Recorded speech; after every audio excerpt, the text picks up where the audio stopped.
I don't know how many people are going to relate to this video, but if you're in the situation where you're living abroad, learning the language, let's say you're at a B1 level, right? You're an intermediate speaker, maybe almost B2.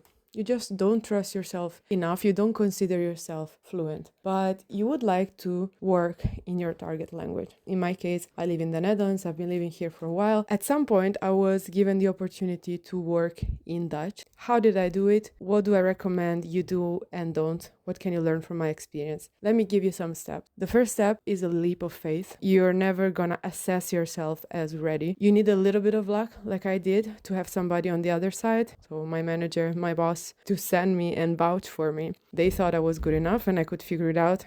And they were right. I just didn't believe it at the time. It took luck on my side to have people like that in my life, but also it took guts to say, yes, I'm doing it, knowing that it would be tough. You need to take a leap of faith and embrace the fact that for a while you're gonna be extremely uncomfortable. Number 2, never, ever switch to English. You don't speak English, okay? It's not one of the options. It's your native language or theirs. So you want to speak Italian? Have a go. But I don't speak English with you. I find it very dangerous to go back to English because you're comfortable in that language. You've been maybe studying or working in that language for years. Don't go back there. It will make it harder. It's like you're running a marathon and you sit down. You don't want to sit down. You keep struggling. Keep going because you know that when you get up, it's going to be tougher. Third point, take notes like your life depends on it. In the first weeks, I was filling 1 or 2 pages a day, not just the words that are necessary for the niche I work in. Expressions. You want to get comfortable with the language, and that's a golden opportunity to do so. You will hear people repeat the same expressions and you will figure out this is an important one, write it down. You're at the level where you can grasp the words,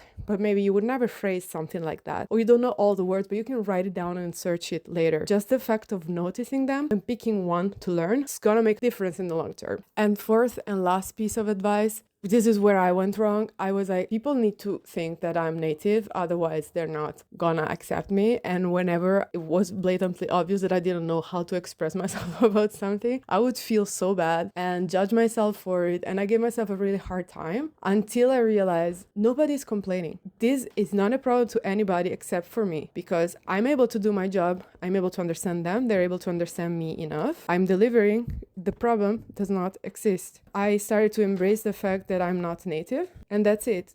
I am still working towards getting better in the language, but nobody expects me to be perfect. They just expect me to be able to communicate with them. That's it. That removed a lot of pressure for me. So these are my 4 golden tips. Good luck if you're on the same journey, and see you in the next video.